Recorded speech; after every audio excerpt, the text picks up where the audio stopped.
Di tengah cuaca Indonesia yang seringkali panas dan menyengat, rasanya tidak ada yang lebih nikmat daripada segelas es teh manis atau air dingin yang langsung terasa segar di tenggorokan, bukan? Tapi, di saat kita baru mau menikmatinya, sebuah suara nasihat dari masa kecil seolah berbisik di telinga kita. Awas, jangan banyak minum es, nanti perutmu jadi buncit. Lemak di dalam tubuhmu bisa beku. Benarkah kenikmatan sesederhana ini adalah musuh tersembunyi bagi bentuk tubuh kita? Apakah ada monster es di dalam setiap gelas minuman dingin kita? Di video titik kritis kali ini, kita akan membongkar tuntas mitos legendaris ini dengan kacamata sains. Setelah membuka dengan pertanyaan yang mungkin sering kita dengar, sekarang saatnya kita menjadi detektif budaya dan menelusuri jejak asal-usul dari mitos air es ini. Berbeda dengan hoaks modern yang seringkali lahir dari satu unggahan viral di media sosial, mitos tentang air es dan perut buncit ini jauh lebih tua dan lebih mengakar dalam. Ia adalah sebuah legenda lisan, sebuah nasihat yang diwariskan dari generasi ke generasi di Indonesia, dari nenek ke ibu, lalu kepada kita. Untuk memahami akarnya, kita perlu sedikit melihat ke belakang, pada konsep kesehatan tradisional yang banyak dianut di Asia, termasuk di Indonesia. Dalam banyak sistem pengobatan tradisional, makanan dan minuman tidak hanya dilihat dari kandungan gizinya, tetapi juga dari sifatnya, yang seringkali dikategorikan sebagai panas atau dingin. Penting untuk dipahami, panas dan dingin di sini tidak selalu merujuk pada suhu literalnya, melainkan pada efek yang dipercaya akan ditimbulkannya pada keseimbangan tubuh. Jahe misalnya dianggap panas karena menghangatkan tubuh, sementara mentimun dianggap dingin karena menyejukkan. Dalam kerangka berpikir ini, es atau air es adalah representasi paling ekstrem dari elemen dingin. Secara intuitif, sesuatu yang dingin dipercaya dapat memperlambat proses metabolisme atau membekukan fungsi tubuh. Nasihat untuk tidak minum es saat sedang menstruasi atau saat sedang demam, misalnya, juga lahir dari filosofi yang sama.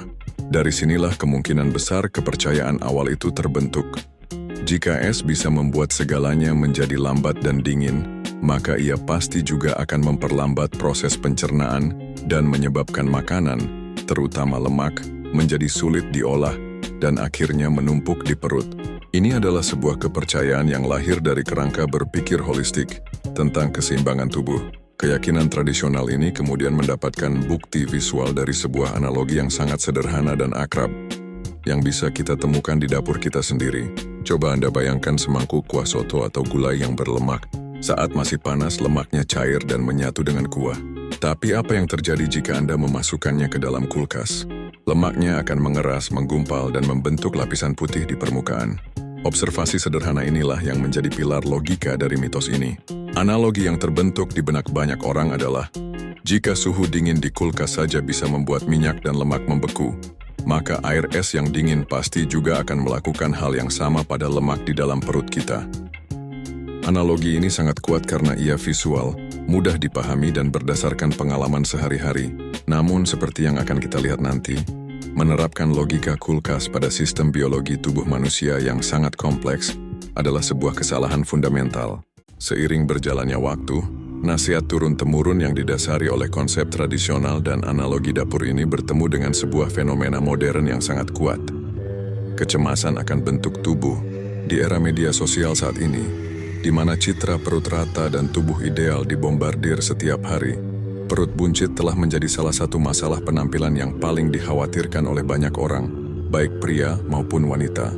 Masalahnya, perut buncit adalah kondisi yang penyebabnya sangat kompleks, melibatkan faktor-faktor seperti pola makan, genetika, tingkat stres, dan aktivitas fisik. Ini adalah masalah yang sulit dipecahkan. Dan dalam kebingungan ini, mitos air es menawarkan sesuatu yang sangat menarik, sebuah jawaban yang simpel dan seorang kambing hitam yang jelas. Jauh lebih mudah untuk menyalahkan segelas es teh manis yang kita minum siang tadi sebagai penyebab perut buncit daripada harus introspeksi dan mengubah keseluruhan gaya hidup kita. Mitos ini memberikan jalan pintas mental, sebuah penjelasan sederhana untuk masalah yang rumit. Kecemasan modern ini menjadi amplifier yang membuat mitos tua ini kembali relevan dan semakin kuat. Nasihat jangan minum es nanti buncit kini tidak hanya datang dari orang tua, tapi juga terkadang digaungkan kembali oleh beberapa influencer kebugaran atau kesehatan di media sosial yang mungkin juga mewarisi kepercayaan yang sama tanpa memeriksanya secara kritis. Nasihat ini menjadi salah satu aturan tidak tertulis dalam banyak panduan diet populer yang beredar dari mulut ke mulut. Jadi, kita bisa melihat bahwa mitos air es ini bukanlah hoax digital yang sengaja diciptakan untuk menipu.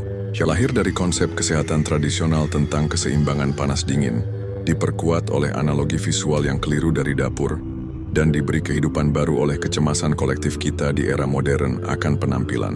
Tapi kepercayaan turun-temurun, sekuat dan sekokoh apapun itu, harus selalu kita uji dengan pemahaman tentang bagaimana cara kerja tubuh kita yang sebenarnya. Setelah kita memahami bagaimana sebuah kepercayaan turun-temurun bisa bertahan begitu lama, saatnya kita meninggalkan dunia budaya dan memasuki dunia biologi. Untuk menguji kebenaran sebuah mitos tentang tubuh, kita harus terlebih dahulu menghargai betapa luar biasanya mesin yang kita sebut tubuh manusia ini. Kita seringkali salah menganggap tubuh kita sebagai sebuah wadah yang pasif. Padahal ia adalah sebuah sistem yang sangat aktif, cerdas dan obsesif dalam menjaga keseimbangannya. Salah satu obsesi terbesar tubuh kita adalah menjaga suhu. Jauh di dalam otak kita, ada sebuah bagian kecil seukuran kacang almond yang bernama hipotalamus. Anggap saja hipotalamus ini sebagai pusat komando atau termostat super canggih bagi seluruh tubuh. Tugasnya adalah memastikan bahwa suhu inti tubuh kita, yaitu suhu di sekitar organ-organ vital seperti jantung, hati, dan ginjal, selalu berada dalam rentang yang sangat sempit dan stabil, yaitu sekitar 37 derajat Celcius. Angka 37 derajat ini bukanlah angka acak. Ini adalah pengaturan pabrik yang sempurna, suhu optimal di mana jutaan reaksi kimia yang menopang kehidupan, mulai dari produksi energi hingga perbaikan sel, bisa berjalan dengan efisiensi maksimal. Jika suhu ini turun atau naik terlalu drastis, seluruh sistem bisa melambat atau bahkan rusak. Begitu air es yang dingin menyentuh mulut Anda, proses penghangatan sebenarnya sudah dimulai. Dinding mulut, lidah, dan langit-langit Anda, yang semuanya memiliki suhu tubuh normal, langsung mulai mentransfer panas ke air yang lebih dingin tersebut. Saat Anda menelannya, air es melewati kerongkongan atau esofagus, dan proses pertukaran panas ini terus berlanjut. Dinding esofagus juga menghangatkan cairan tersebut dalam perjalanannya yang singkat. Kemudian air es tiba di perhentian utamanya, lambung. Disinilah mitos dan kenyataan berbenturan. Darah yang mengalir di dalamnya selalu membawa panas dari suhu inti tubuh. Ketika sejumlah besar cairan dingin masuk ke dalam lambung, sensor-sensor suhu di area tersebut akan mendeteksi adanya penurunan temperatur lokal. Sinyal ini langsung dikirim ke pusat komando di otak, yaitu hipotalamus. Hipotalamus, sang termostat cerdas, segera merespons. Ia akan memerintahkan tubuh untuk meningkatkan aliran darah hangat ke area sekitar lambung dan usus. Darah hangat ini membanjiri pembuluh-pembuluh kapiler di dinding lambung, mengubah lambung menjadi semacam selimut pemanas internal. Panas dari darah ini dengan cepat dan efisien ditransfer ke dalam cairan dingin di dalam lambung, menaikkan suhunya sedikit demi sedikit. Proses ini terus berlangsung hingga cairan tersebut mencapai kesetimbangan termal dengan suhu tubuh, yaitu sekitar 37 derajat Celcius. Dan proses ini terjadi relatif cepat, jauh sebelum cairan tersebut selesai diproses di lambung dan bergerak lebih jauh ke usus 12 jari untuk diserap oleh tubuh. Jadi, tubuh kita tidak membiarkan air es tetap dingin. Sebaliknya, tubuh kita secara aktif menghabiskan energi untuk melawan dinginnya air tersebut dan menetralkan suhunya demi melindungi keseimbangan internal yang rapuh. Proses penghangatan ini, seperti semua proses lain di dalam tubuh, membutuhkan energi. Energi ini kita ukur dalam satuan kalori. Secara teknis, tubuh Anda memang membakar sejumlah kecil kalori untuk menghangatkan air es yang Anda minum. Para ilmuwan telah menghitungnya. Untuk menghangatkan 1 liter air es dari suhu mendekati 0 derajat hingga suhu tubuh 37 derajat, tubuh Anda membutuhkan energi sekitar 37 kilokalori. Untuk memberikan perspektif, jumlah kalori ini setara dengan energi yang Anda dapatkan dari memakan sekitar setengah keping biskuit, atau energi yang Anda bakar saat berjalan santai selama beberapa menit. Jumlahnya sangat kecil dan tidak signifikan untuk menurunkan berat badan. Namun fakta ini secara telak membuktikan satu hal. Tubuh kita adalah sebuah tungku pembakaran yang aktif, bukan sebuah kulkas yang pasif. Melawan dingin bukan menyimpannya. Dengan pemahaman ini kita bisa melihat betapa kecilnya kemungkinan segelas atau 2 gelas air es bisa secara drastis mengubah kondisi di dalam tubuh kita.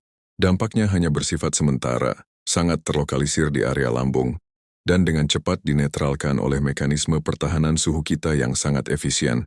Sekarang setelah kita memahami bahwa tubuh kita adalah seorang ahli termoregulasi yang tidak akan membiarkan dingin menguasainya, kita siap untuk menghadapi klaim mitos yang paling dramatis dan paling tidak masuk akal. Klaim bahwa air es entah bagaimana bisa membekukan lemak di dalam perut kita. Apakah hal ini mungkin terjadi secara biologis?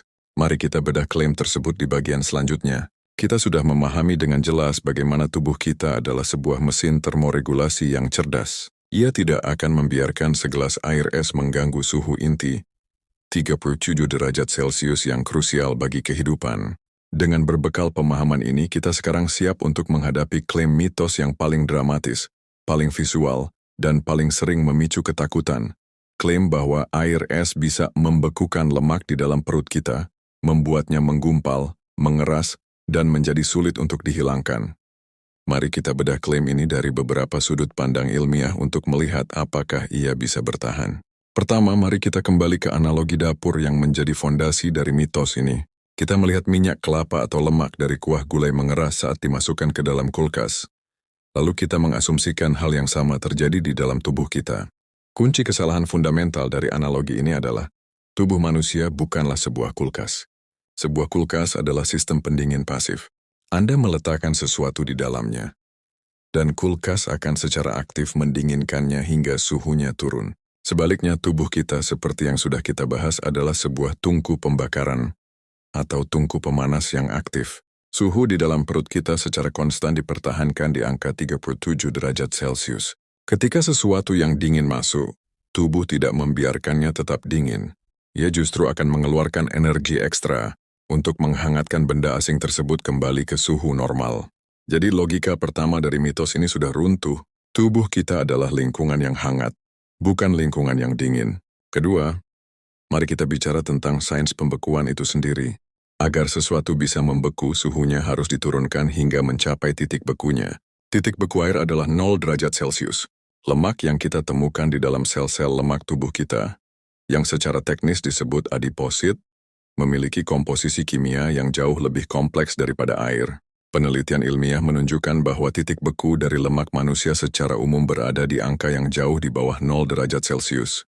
Artinya bahkan jika secara ajaib Anda bisa meminum begitu banyak air es hingga suhu di dalam lambung Anda turun menjadi 0 derajat Celcius, lemak di dalam sel-sel di sekitar perut Anda masih belum akan membeku. Untuk benar-benar membekukan lemak tubuh, dibutuhkan suhu yang jauh lebih ekstrim. Prosedur medis modern seperti cryolipolysis atau cool sculpting, yang bertujuan untuk menghancurkan sel lemak menggunakan suhu dingin, harus menggunakan alat khusus yang bisa mendinginkan kulit hingga suhu minus 11 derajat Celcius. Dan penting untuk diingat, jauh sebelum lemak di perut Anda sempat mendekati titik bekunya karena minum es, seluruh sistem tubuh Anda akan mengalami kegagalan fatal akibat hipotermia. Anda akan menghadapi masalah medis darurat yang jauh lebih serius daripada sekadar perut buncit. Dari sudut pandang fisika dan biologi, membekukan lemak tubuh dari dalam dengan cara minum air es adalah sebuah kemustahilan. Ketiga, dan ini mungkin poin yang paling mudah dipahami adalah masalah lokasi. Di mana letak air es yang kita minum, dan di mana letak lemak perut yang kita khawatirkan. Air es yang kita minum sepenuhnya berada di dalam saluran pencernaan kita. Ia masuk melalui kerongkongan, ditampung sementara di lambung lalu bergerak ke usus. Sementara itu lemak perut yang kita sebut perut buncit berada di dua lokasi. Lemak subkutan yang berada di bawah lapisan kulit kita, dan lemak visceral yang berada di rongga perut, mengelilingi organ-organ internal kita. Poin kuncinya adalah air di dalam lambung dan usang termoregulasi. Tubuh kita secara aktif akan menghabiskan energi untuk menghangatkan air dingin yang masuk agar sesuai dengan suhu inti tubuh. Proses ini, yang disebut sebagai thermic effect of water, secara teknis justru sedikit meningkatkan laju metabolisme kita untuk sementara waktu, bukan memperlambatnya. Berapa besar peningkatannya? Sangat kecil tapi nyata. Penelitian telah menunjukkan bahwa minum sekitar setengah liter air dingin dapat meningkatkan laju metabolisme sekitar 4,5% selama kurang lebih 1 jam. Peningkatan ini sebagian besar disebabkan oleh energi yang dibutuhkan untuk menghangatkan air tersebut. Jadi jika ada efek dari suhu air terhadap metabolisme, efeknya adalah peningkatan kecil. bukan perlambatan. Tentu saja efek ini sangat kecil sehingga tidak bisa diandalkan sebagai strategi penurunan berat badan, namun ini secara langsung bertentangan dengan klaim mitos bahwa air es memperlambat metabolisme. Seluruh komunitas ilmiah dan gizi di dunia sepakat pada poin ini. Tidak ada satu pun studi klinis besar atau tinjauan sistematis yang pernah dipublikasikan di jurnal medis kredibel yang menemukan adanya hubungan sebab akibat antara konsumsi minuman dingin dengan penambahan berat badan atau penumpukan lemak perut. Lembaga-lembaga kesehatan global seperti Organisasi Kesehatan Dunia, WHO, serta asosiasi-asosiasi dietetik dan gizi di berbagai negara, saat memberikan panduan tentang manajemen berat badan, akan selalu fokus pada keseimbangan kalori, kualitas makanan, dan aktivitas fisik. Suhu minuman yang Anda konsumsi tidak pernah menjadi salah satu faktor yang dipertimbangkan. Beberapa orang mungkin masih berargumen, tapi saya merasa kembung setelah minum banyak air es. Rasa kembung sementara memang bisa terjadi, tapi ini bukanlah pertanda penumpukan lemak. Rasa kembung ini bisa disebabkan oleh beberapa hal. Pertama, menelan udara saat minum terlalu cepat. Kedua, pada beberapa orang yang sangat sensitif, suhu dingin yang ekstrim dapat sedikit memperlambat sementara waktu proses pengosongan lambung, menyebabkan perasaan penuh atau begah. Namun penting untuk digarisbawahi, ini adalah efek yang bersifat sementara, dan tidak ada kaitannya sama sekali dengan proses penyimpanan lemak jangka panjang yang menyebabkan perut buncit. Rasa kembung akan hilang sementara lemak perut tetap ada. Keduanya adalah dua hal yang sangat berbeda. Jadi putusan akhir dari pengadilan sains sudah sangat jelas. Mitos bahwa minum air es menyebabkan perut buncit tidak memiliki dasar ilmiah sama sekali. Ia bertentangan dengan hukum dasar termodinamika dan nutrisi. Air es tidak mengandung kalori. Ia tidak memperlambat metabolisme. Justru sedikit meningkatkannya. Dan tidak ada bukti epidemiologis yang mendukung klaim ini. Ini membawa kita ke sebuah paradoks yang sama, seperti yang kita temui pada mitos-mitos sebelumnya. Jika air es yang dingin dan menyegarkan ini telah terbukti tidak bersalah, mengapa begitu banyak dari kita memiliki masalah dengan perut buncit jika pelakunya bukanlah suhu minuman kita?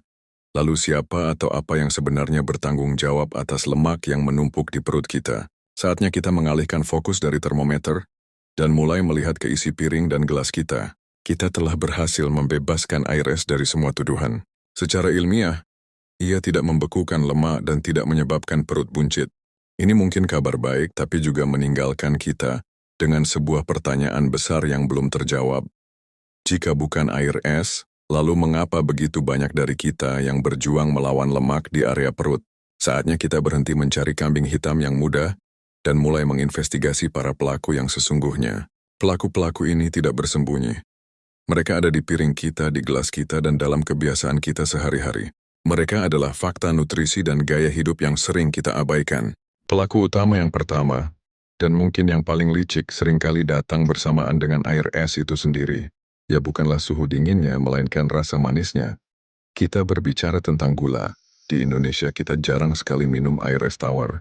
Kita minum es teh manis, es sirup, es kopi susu kekinian, atau minuman bersoda dingin. Minuman-minuman inilah bom kalori cair yang sesungguhnya. Ketika kita mengonsumsi gula dalam jumlah besar, terutama gula cair yang cepat diserap tubuh, pankreas kita akan melepaskan hormon bernama insulin untuk mengolah gula tersebut.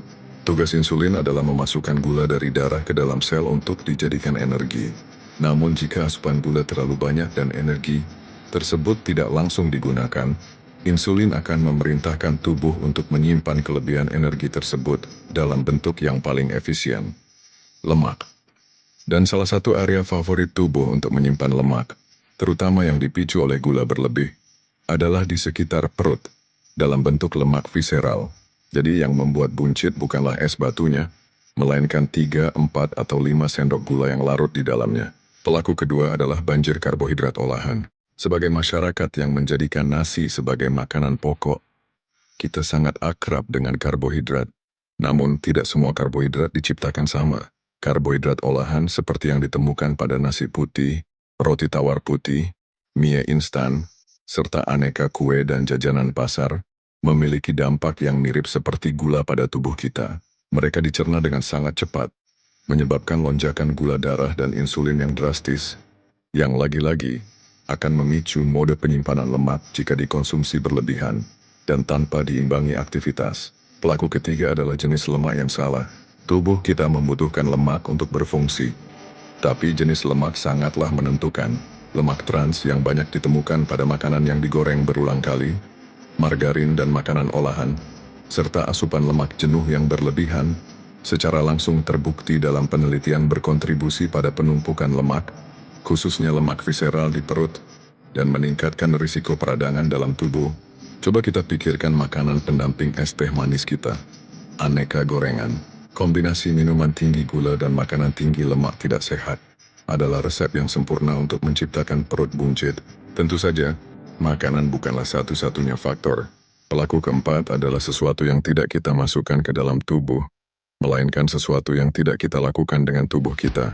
Pandemi kurang gerak, surplus kalori tidak hanya terjadi karena makan terlalu banyak, tapi juga karena membakar terlalu sedikit. Gaya hidup modern seringkali menjebak kita dalam rutinitas sedenter. Kita duduk berjam-jam di kantor, duduk di kendaraan saat macet, dan duduk di sofa saat bersantai di malam hari sambil bermain ponsel. Ketika asupan kalori dari makanan kita tidak seimbang dengan energi yang kita keluarkan melalui gerak, tubuh tidak punya pilihan lain selain menyimpan kelebihan energi tersebut sebagai lemak. Dan terakhir ada pelaku tak terlihat yang bekerja di balik layar, yang seringkali kita remehkan dampaknya. Stres dan kurang tidur.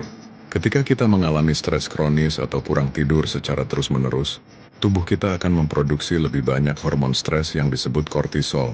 Kadar kortisol yang tinggi dalam jangka panjang terbukti secara ilmiah dapat meningkatkan nafsu makan, terutama keinginan untuk makanan manis dan berlemak. Dan yang lebih buruk lagi, kortisol secara spesifik mendorong tubuh untuk menyimpan lemak di area perut. Jadi malam-malam yang Anda habiskan dengan begadang karena pekerjaan atau cemas, secara harfiah bisa berkontribusi pada lingkar pinggang Anda. Jadi misteri perut buncit bukanlah misteri sama sekali. Ia bukanlah hasil dari satu tindakan tunggal seperti minum es. Ia adalah hasil akhir dari sebuah sistem.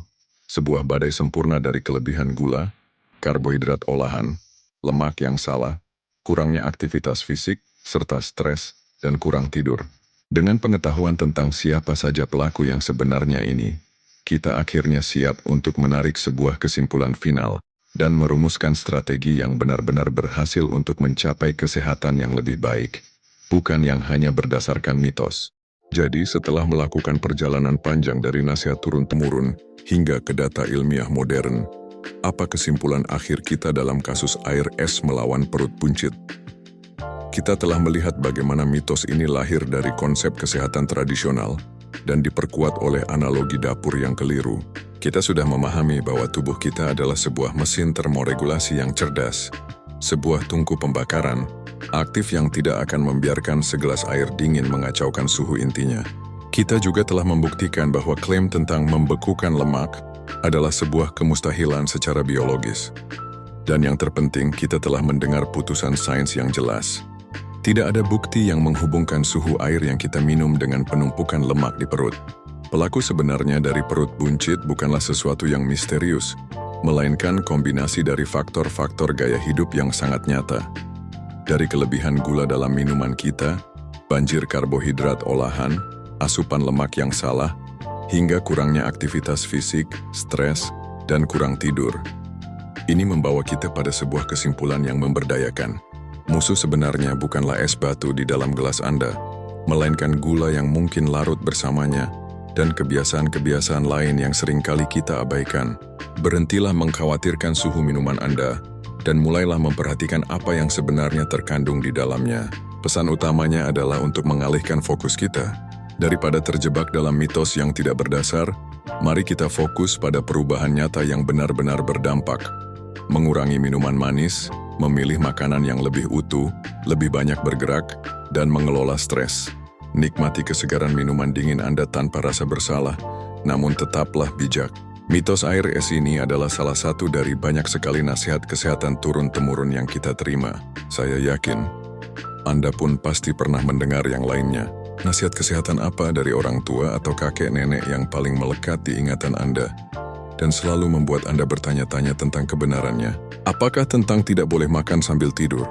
Atau tentang bahaya mandi di malam hari? Tuliskan di kolom komentar di bawah. Nasihat yang paling menarik mungkin akan kita uji bersama di episode titik kritis selanjutnya. Jika Anda menikmati pencerahan berbasis sains seperti ini dan ingin terus membongkar mitos-mitos lain dalam kehidupan kita sehari-hari, pastikan Anda sudah menekan tombol subscribe. Dan agar Anda menjadi yang pertama tahu saat ada investigasi baru dari kami, jangan lupa untuk menyalakan juga lonceng notifikasinya. Terima kasih telah berpikir kritis bersama saya hari ini. Sampai jumpa di video berikutnya.